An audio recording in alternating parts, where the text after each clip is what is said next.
Assalamualaikum warahmatullahi wabarakatuh. Salam pencerahan.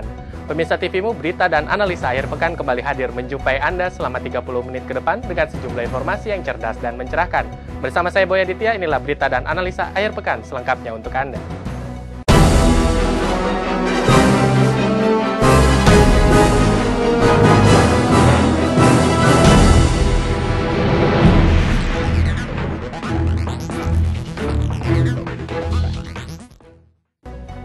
Ketua Umum Pimpinan Pusat Muhammadiyah Din Syamsuddin kembali meraih penghargaan atas perjuangannya dalam mengawal konstitusi.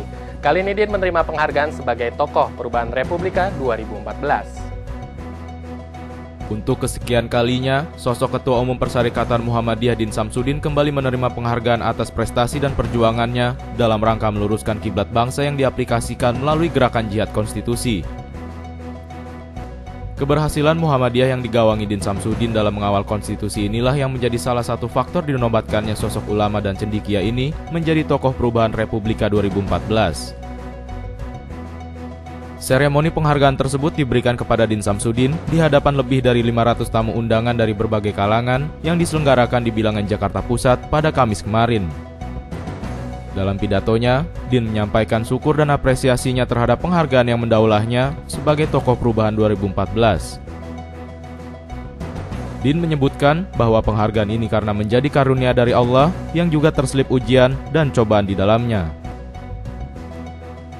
Untuk itu, Din menegaskan bahwa penghargaan tersebut merupakan bentuk prestasi yang harus disyukuri karena prestasi tersebut bukan karena prestasi pribadi, melainkan merupakan wujud dari keterlibatan dan kerjasama semua tokoh agama dalam mengawal konstitusi di tanah air. Jihad konstitusi adalah gerakan bersama. Memang merupakan mandat Muktamar Muhammadiyah, terutama meyakini telah terjadi distorsi dan deviasi dari cita-cita nasional kita dalam berbagai bentuk perundang-undangan.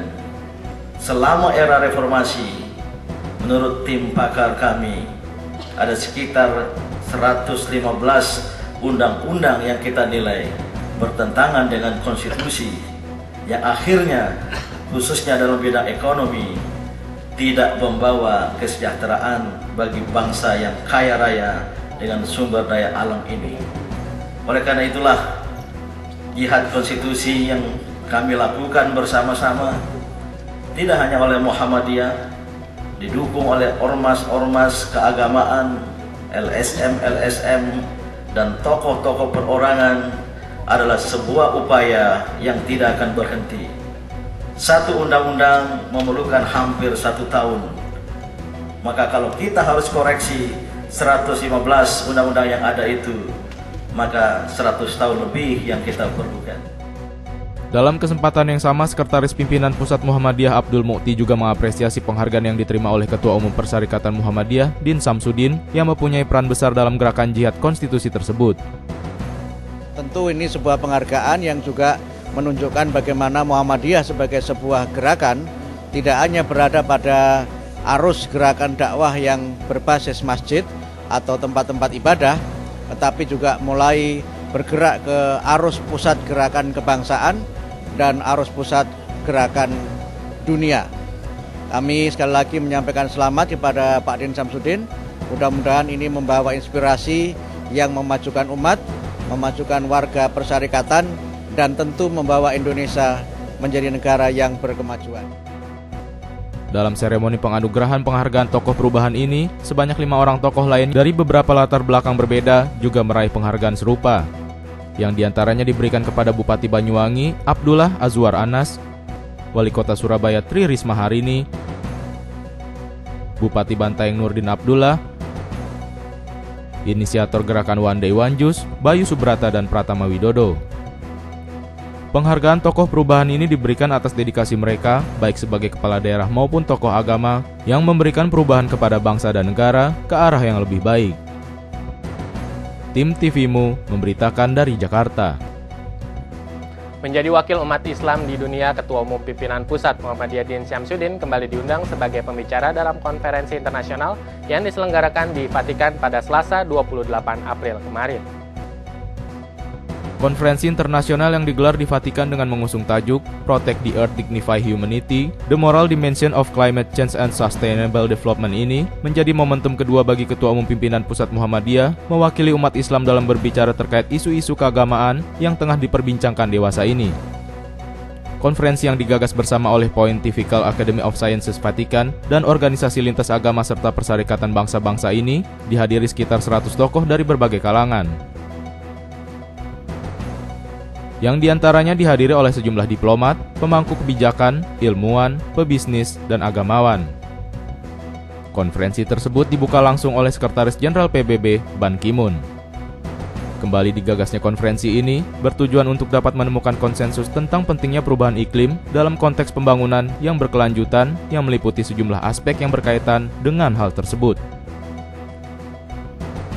Mulai dari topik-topik perspektif iptek atas perubahan iklim, aspek-aspek praktis lokal hingga global, serta dimensi moral perubahan iklim dan pembangunan berkelanjutan. Melalui konferensi ini, Din Samsudin yang juga merupakan presiden dari Asian Committee on Religions for Peace ini, diberi kehormatan sebagai salah satu pembicara dalam sesi bertajuk Justice and Responsibility Moral Dimensions of Sustainable Development and Climate Change. Dalam ceramahnya, di hadapan ratusan tokoh internasional, Din menjelaskan bahwa Islam adalah religion of nature, yakni agama yang sangat memberi perhatian terhadap alam dan lingkungan hidup. Hal tersebut dibuktikan dari 6.666 ayat yang terdapat dalam Al-Quran, sekitar dari 750 ayat diantaranya berbicara tentang alam dan lingkungan hidup dengan segala keterkaitannya. Din juga mengajukan sejumlah prinsip moral dan etika Islam untuk pembangunan berkelanjutan dan pemulihan lingkungan hidup di seluruh dunia, di mana prinsip-prinsip tersebut meliputi bahwa alam dan lingkungan hidup adalah ciptaan Tuhan dan berdimensi sakral yang bertumpu pada trilogi kehidupan yakni Tauhid, Khalifah, dan Akhirat. Terkait prinsip tersebut, Din menegaskan bahwa untuk saat ini perlu dilakukan sebuah misi pemuliaan dan pembangunan lingkungan hidup yang berorientasi terhadap pertanggungjawaban di akhirat. Untuk itu, Ketua Umum Majelis Ulama Indonesia ini mengajak semua pihak untuk berpartisipasi membangun mega koalisi pemuliaan lingkungan yang melibatkan agamawan, penentu kebijakan, politisi, pengusaha, dan tokoh-tokoh lainnya. Hadir sebagai pembicara, Din Samsudin mendapat apresiasi dan respons dari seluruh tokoh internasional.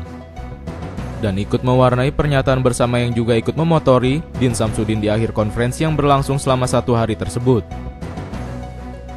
Tim TVMU memberitakan dari Jakarta. Sekolah Tinggi Ilmu Ekonomi Ahmad Dahlan kembali mewisuda 311 mahasiswanya dengan mengukuhkan gelar akademis untuk program D3, Strata 1, dan Pasca Sarjana. Prosesi tersebut digelar dalam sidang senat terbuka yang digelar pada Kamis 30 April kemarin.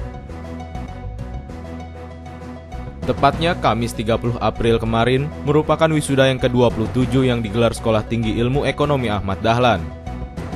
Di usianya yang terbilang sudah mapan ini, sivitas akademika setia AD hingga dewasa ini ditengarai telah memperlihatkan kemajuan yang signifikan dalam dunia pendidikan, khususnya di antara perguruan tinggi Muhammadiyah lainnya yang tersebar di seluruh tanah air.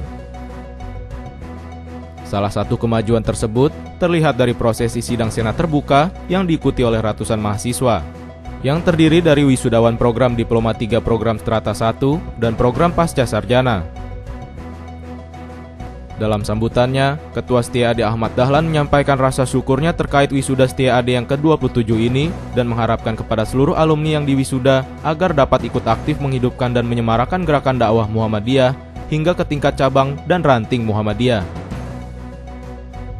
Ya, alhamdulillah, prosesi kegiatan wisuda yang ke-27 sarjana dan diploma dan pasca sarjana S2 ST Ahmad Dahlan alhamdulillah sudah sukses. Total wisuda ada 311 orang. Nah, kami berharap para alumni yang kita lepaskan hari ini tidak semata aktif di organisasi profesinya atau di perusahaan-perusahaan profesinya, tapi juga kita berharap dia mengepakkan sayap, mengembangkan Perserikatan Muhammadiyah di mana mereka tinggal. Kami berharap alumni-alumni ini itu menghidupkan, menyemarakan kegiatan-kegiatan cabang dan ranting di tempat mereka tinggal. Perhelatan wisuda Setia Ahmad Dahlan ini dihadiri oleh sejumlah tokoh dan pimpinan persyarikatan, yang diantaranya dihadiri oleh mantan Ketua KPK Busro Muqaddas, anggota Majelis Dikti Pimpinan Pusat Muhammadiyah, dan sejumlah tokoh dari pimpinan wilayah Muhammadiyah DKI Jakarta. Melalui prosesi tersebut, pimpinan wilayah Muhammadiyah Jakarta juga memberikan apresiasi dan harapannya atas keberlangsungan dan perkembangan kampus Setia AD yang terus memperlihatkan kemajuan. Setia AD sekarang sudah mulai meningkat lagi jumlah mahasiswanya, dan alhamdulillah sampai saat ini banyak masyarakat memberikan kepercayaan sama Setia AD. Lulusan ini ya, mereka tetap mencintai alma maternya. Mereka kan telah diberikan bekal al-Islam kemuhammadiyahan tengah masyarakat. Di samping mereka jadi karyawan, jadi pegawai atau wirausahawan, mereka tetap berdakwah untuk memberikan pencerahan kepada masyarakat, ya, supaya masyarakat tuh merasakan bahwa lulusan Setia AD itu berkiprah bukan hanya di bidang ekonomi, tapi mereka juga memiliki pengetahuan agama yang sedikit mapan dan mereka bisa berdakwah di tengah-tengah masyarakat. Sekolah Tinggi Ilmu Ekonomi Ahmad Dahlan dalam waktu dekat akan berganti nama menjadi Institut Bisnis Muhammadiyah atau IBM. Dengan bergantinya nama institusi perguruan tinggi Muhammadiyah ini, diharapkan mampu menjadi kawah candra di muka yang akan melahirkan mahasiswa-mahasiswa entrepreneur yang diharapkan bangsa dan persyarikatan. Tim TVMU memberitakan dari Jakarta.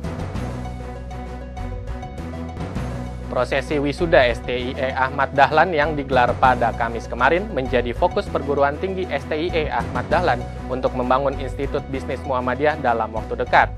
Lantas apa tanggapan dan harapan pimpinan Pusat Muhammadiyah mengenai wisuda STIE Ahmad Dahlan ke-27 kali ini? Untuk itu simak penuturan sejumlah pimpinan Persyarikatan Muhammadiyah dan Kepala Kopertais DKI Jakarta berikut ini. Ucapkan selamat atas penyelenggaraan wisuda STIE Ahmad Dahlan Jakarta. Saya senang sekali bisa hadir dalam suasana yang penuh khidmat, dan ini menandakan satu komitmen dari STIE Muhammad Dahlan beserta seluruh sivitas akademikanya dalam menyelenggarakan pendidikan tinggi yang memenuhi seluruh standar penjaminan mutu nasional. Ya, harapan saya tentunya STIE Ahmad Dahlan akan menjadi perguruan tinggi yang membanggakan kita semua, tidak hanya bagi keluarga besar Muhammadiyah, tapi juga untuk masyarakat Indonesia. Di STIE Ahmad Dahlan yang saya kenali ini sudah 47 tahun, wisuda 27 kali. Itu menunjukkan kampus ini kampus yang memiliki karakter berkesinambungan, sustainable. Itu pasti tidak lepas dari kesungguhan pimpinannya. Oleh karena itu saya apresiasi, mudah-mudahan ketulusan, keikhlasan, kerja keras sivitas akademika ini bagian dari amal soleh. Dan jangan lupa kampus-kampus ini perlu difokuskan sebagai pusat penyamaian kader bangsa, kader umat dan kader Muhammadiyah skala regional, nasional dan internasional. Temanya etos amal ilmiah, ilmu amaliyah, untuk transformasi ke keadaban yang sejati. Saya kira Setia AD juga dalam pengembangan ilmu itu bagaimana mengembangkan manajemen yang lebih bisa menjamin tata kelola keuangan itu lebih memenuhi nilai-nilai syariah. Dan yang kedua, pengalaman yang ada di perguruan tinggi Muhammadiyah itu, perguruan tinggi Muhammadiyah itu akan berkembang bagus apabila sivitas akademika terutama pimpinannya itu kompak.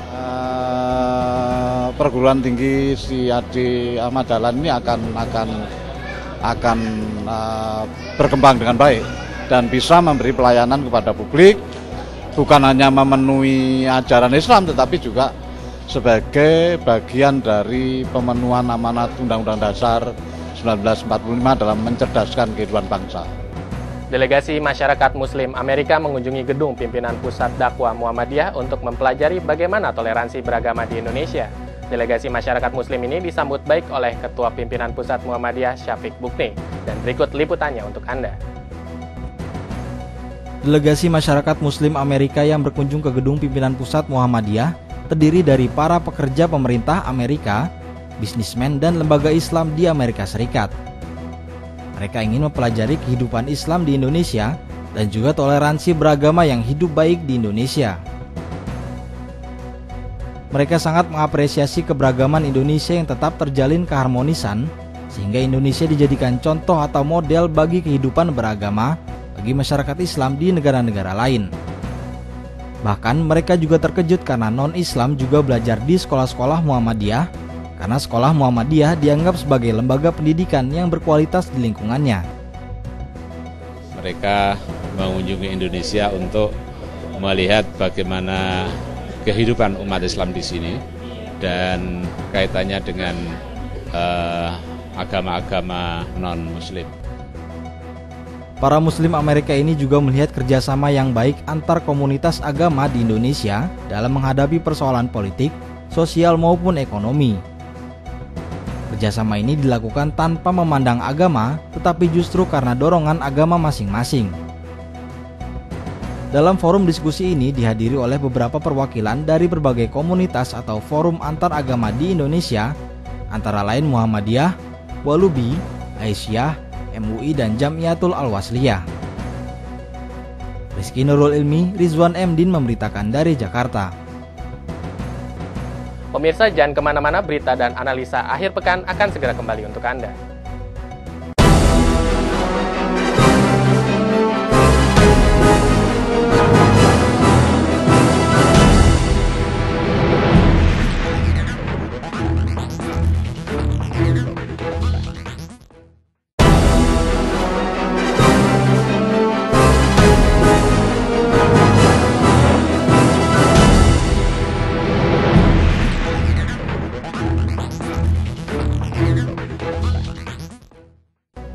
Pemirsa, terima kasih masih bersama kami dalam berita dan analisa akhir pekan. Dalam rangka memperingati Hari Buruh Sedunia yang jatuh pada hari Jumat 1 Mei yang lalu, hampir seluruh aliansi buruh menggelarkan aksi demonstrasi secara serempak di seluruh wilayah Indonesia. Peringatan Hari Buruh Sedunia atau yang juga dikenal dengan May Day, yang diperingati setiap tanggal 1 Mei, diawali dengan pemerintahan SBY yang mulai diberlakukan libur bersama pada Hari Buruh sebagai bentuk penghargaan terhadap para buruh di tanah air. Dalam peringatan Hari Buruh Sedunia ini, para buruh Indonesia tak mau ketinggalan untuk menggelar aksi dalam rangka menyuarakan hak-haknya dan memperjuangkan kesejahteraan para buruh. Sejumlah aksi buruh Indonesia dilakukan di berbagai daerah, seperti di Jakarta yang dipusatkan di 3 titik lokasi seperti Bundaran HI, Istana Negara, dan terakhir di Gelora Bung Karno. Sedangkan di kota lain, Semarang, Surabaya, dan kota di daerah luar Jawa juga turut merayakan Hari Buruh ini dengan cara yang berbeda.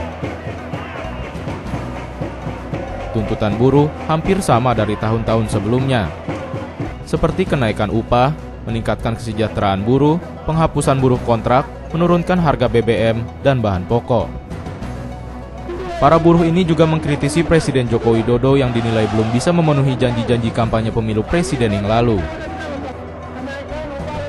Tim TVMU memberitakan. Memperingati Hari Buruh Internasional, ratusan ribu buruh dari berbagai organisasi berkumpul di Bundaran Hotel Indonesia sejak Jumat pagi. Massa buruh melakukan aksi long march menuju depan Istana Merdeka, menuntut pemerintah memberikan upah yang layak dan penghapusan sistem outsourcing. Ribuan massa dari berbagai organisasi buruh sejak pagi berkumpul di Bundaran Hotel Indonesia. Mereka akan berunjuk rasa di depan Istana Negara. Dengan mengenakan seragam lengkap dan bersimbolkan organisasi masing-masing buruh, pendemo ini mengelilingi Bundaran Hotel Indonesia disertai yel-yel dan tuntutan. Melalui mobil komando, massa bergerak melalui lajur kanan dan kiri Jalan MH Tamrin, Jakarta Pusat. Bentangan spanduk dan panji-panji organisasi buruh mewarnai long march ini. Dalam long march ini, Jalan MH Tamrin hingga Jalan Merdeka Barat dan Merdeka Pusat ditutup. Massa buruh ini juga mendapatkan pengawalan ketat dari polisi, TNI, dan Satpol PP. Dedi Muhsoni memberitakan dari Jakarta. Guna menertibkan peringatan Hari Buruh Sedunia di ibu kota, situasi pengamanan di Jakarta semakin diperketat. Sebanyak 18.000 personel kepolisian dikerahkan untuk mengamankan jalannya aksi para buruh di sejumlah titik di DKI Jakarta. Peringatan Hari Buruh Sedunia mendapatkan pengamanan ketat dari kepolisian di sejumlah titik. Adapun jumlah personil yang disiagakan dalam mengawal perayaan May Day kali ini sebanyak 18.000 anggota. Pengamanan ini akan dilakukan pada tempat-tempat yang dilewati para buruh dalam melakukan aksi, seperti di Bundaran Hotel Indonesia, sekitar Istana Negara, dan di sepanjang jalan menuju Gelora Bung Karno. Pengamanan dilakukan untuk antisipasi terjadinya keributan dan mengatur lalu lintas agar tidak terjadi kemacetan panjang, mengingat banyak masyarakat memanfaatkan liburan di hari buruh ini untuk pergi berlibur. Tim TVMU memberitakan dari Jakarta. Pemirsa, peringatan Hari Buruh Internasional, ribuan massa berdemo di depan Istana Merdeka Jakarta. Para buruh menuntut kepada Presiden Joko Widodo agar menaikkan upah dan menghapuskan sistem outsourcing. Demo berlangsung aman dan tertib serta mendapatkan pengawalan ketat dari aparat kepolisian. Peringatan Hari Buruh Internasional di depan Istana Negara berlangsung aman dan damai. Para buruh menggelar orasi menuntut kepada pemerintah untuk menghapus upah murah dan sistem outsourcing. Kapolri Jenderal Badrodin Haiti meninjau langsung demo buruh di depan Istana Negara. Menurut Kapolri, demo kali ini lebih berjalan tertib dibandingkan tahun-tahun sebelumnya. Bahkan persepsi masyarakat mengenai demo yang selalu mengganggu ketertiban umum, namun demo kali ini tidak terlihat. Massa lebih terorganisir dan terkoordinasi. Di sela-sela aksi, massa buruh dan kepolisian serta TNI sholat Jumat berjamaah di pelataran Monumen Nasional atau Monas. Cukup baik, bahkan juga ada yang di tempat-tempat juga dilakukan kegiatan hal yang serupa, termasuk juga tadi pagi ada yang bagus itu melaksanakan kerja bakti bersih-bersih, itu bisa patut dicontoh. Kegiatan itu akhirnya bermanfaat buat masyarakat semua. Tidak hanya mereka image-nya mengganggu masyarakat, tetapi ada kegiatan-kegiatan sosial yang bisa dilaksanakan oleh buruh dalam memperingati Hari Buruh Internasional ini. Hari Buruh Nasional tahun ini, selain di Jakarta, peringatan buruh juga digelar di beberapa wilayah Indonesia. Bahkan di Jakarta sendiri, selain di Hotel Indonesia dan Istana Negara, demo buruh juga digelar di depan gedung DPR RI. Dedi Muhsoni memberitakan dari Jakarta. Peringatan Hari Buruh atau yang dikenal dengan sebutan May Day bermula dari perjuangan kaum buruh Amerika Serikat atas kendali ekonomi politis hak-hak industrial. Berikut informasi selengkapnya untuk Anda. Pada abad ke-19, para pengusaha memberlakukan pengetatan disiplin, pemberlakuan lamanya kerja antara 19 hingga 20 jam, serta upah yang minim. Semua perlakuan ini mendorong Peter McGuire dan Matthew McGuire menggugat dan membawanya ke pengadilan. Sejak itulah, aksi menuntut pengurangan jam kerja didengungkan. Tuntutan McGuire dan ratusan ribu pekerja Amerika Serikat bergaung hingga ke Kongres Internasional Kaum Buruh pertama di Jenewa, Swiss.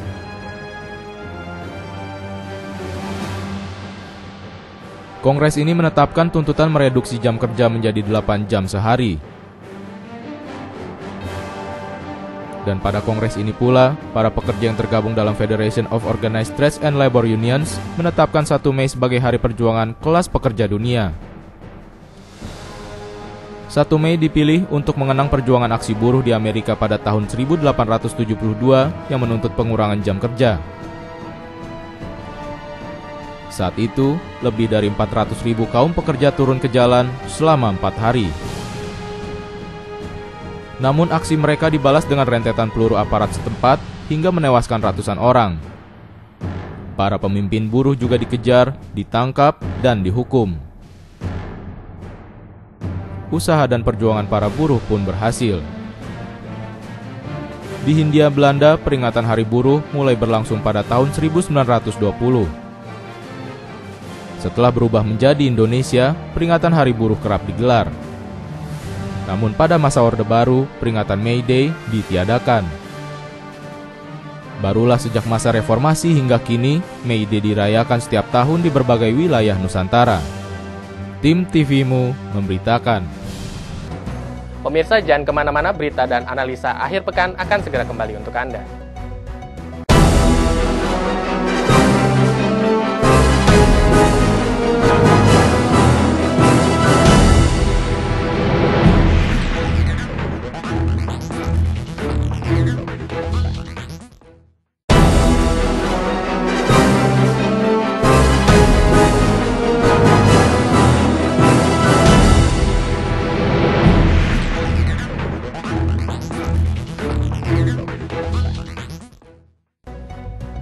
Pemirsa, terima kasih masih bersama kami dalam berita dan analisa akhir pekan. Kisru organisasi masyarakat Papua yang selalu berujung bentrok menjadi sorotan tersendiri bagi pemerintah maupun warga Papua. Alasan klasik mengenai tidak ada pemerataan pembangunan yang membuat ormas seperti OPM terus melakukan pemberontakan. Provinsi Papua diyakini oleh masyarakat Papua selalu dianaktirikan, bahkan pemerataan pembangunan di Papua merupakan salah satu provinsi yang tertinggal dari provinsi lain di wilayah Indonesia. Hal itu dibenarkan oleh warga Papua maupun sejarawan dalam acara diskusi yang bertema otonomi khusus Provinsi Papua. Konflik keamanan di wilayah Papua menurut sejarawan Anhar Gonggong sangat wajar jika rakyat Papua terus melakukan perlawanan kepada pemerintah Indonesia. Hal ini bisa dilihat dalam sejarah Papua yang saat ini masih dalam genggaman Belanda. Alasan lain yaitu karena Papua merasa dianaktirikan dengan pembangunan yang minim.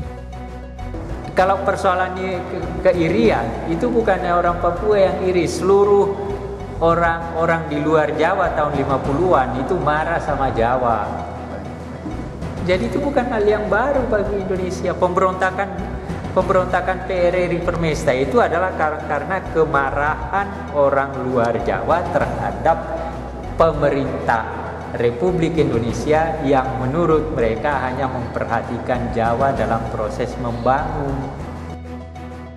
Sementara itu, pemberontakan yang dilakukan organisasi masyarakat Papua atau OPM kepada pemerintah, menurut Danli, pemuda Papua yang kini aktif sebagai mahasiswa di perguruan tinggi ternama di Jakarta, mendukung penuh langkah-langkah yang dilakukan OPM.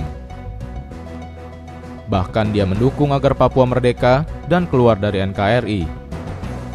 Perlu diketahui, pemberontakan yang dilakukan organisasi Papua yang dikenal dengan OPM terus terjadi. Bahkan dalam pekan ini, telah terjadi kontak senjata antara OPM dengan petugas Brimob. Dedi Musoni memberitakan dari Jakarta. Dalam menghadapi tantangan global, khususnya bagi pemuda Islam, tetap harus mengacu pada prinsip Pancasila sebagai dasar negara. Untuk itu, generasi muda diharapkan bisa memperkenalkan pandangan Islam yang benar di dalam dunia media. Pimpinan Pusat Pemuda Muhammadiyah bersama Universitas Muhammadiyah Tangerang mengadakan kuliah umum dengan tema Pemuda Islam dan Tantangan Global. Narasumber hadir dari Digital Strategis Amerika, Khurram Zaman, Direktur dan Hubungan Masyarakat Media Outreach, Mustafa Tamiz, serta Syarik Zafar, perwakilan dari komunitas Muslim Amerika. Para peserta yang hadir adalah dari mahasiswa dan mahasiswi Universitas Muhammadiyah Tangerang yang didampingi oleh Rektor Ahmad Badawi.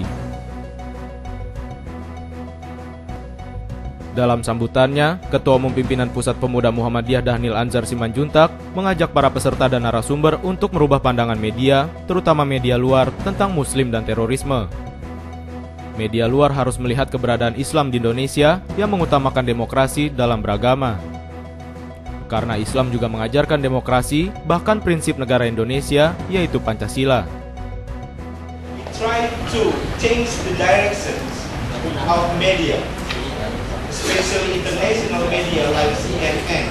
I was self-informed about terrorism, about violence that produced by Islam in MENA, in Middle East. I think media need to look Islam in Indonesia. They can look the democracy, live with good in here. Media luar harus melihat seperti apa keberadaan Islam di Indonesia. Mereka harus melihat dan tahu demokrasi itu hidup di Indonesia. Indonesia memang mayoritas Islam terbesar. Walaupun merupakan negara yang beragam, tapi tetap menjaga toleransi dan saling menghargai satu sama lain. Rizky Nurul Ilmi, Muhammad Surya Saputra memberitakan dari Jakarta.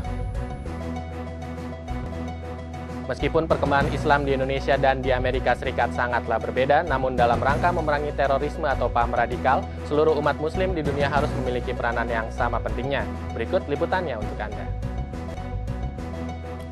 Dalam kuliah umum Universitas Muhammadiyah Tangerang, Huram Zaman dari Digital Strategis Amerika menilai perkembangan Islam di Amerika sangat luar biasa karena dapat melihat perbedaan signifikan. Berbeda dengan Islam di Indonesia yang memang mayoritas Islam. Dia mengapresiasi bahwa Indonesia sangat baik dan luar biasa. Hal itu karena sebelumnya ia juga banyak pengalaman selama hidup di Indonesia. Termasuk masalah terorisme, umat muslimlah yang dapat menyelesaikannya. Baik umat muslim dari Indonesia maupun seluruh dunia dalam menghadapi terorisme atau radikalisme. Terrorism has no religion whatsoever. These people do not represent our faith. And one of the things that we can do, one of the best things, two things. One, get involved in our communities. Two is to be able to make sure that we properly teach Islam to our next generation, because if we know one thing about the terrorists, is that they don't understand our religion whatsoever. Dalam memerangi terorisme dan radikalisme, media juga sangat berperan penting. Media sebenarnya dikembangkan bukan untuk memberikan informasi, tapi untuk periklanan. People develop media not to give information, but to sell advertising. That's media everywhere in the world. And so media has its bias everywhere in the world. And we need more Muslim Americans in media. We need more Muslim Americans in politics. And that's really what the community in the United States is doing. Rizky Nurul Ilmi, Muhammad Surya Saputra memberitakan dari Jakarta. Pemirsa, demikian sejumlah informasi dalam berita dan analisa akhir pekan untuk Anda. Saya Boy Aditya dan tim redaksi yang bertugas pamit undur diri dari hadapan Anda. Salam pencerahan. Wassalamualaikum warahmatullahi wabarakatuh.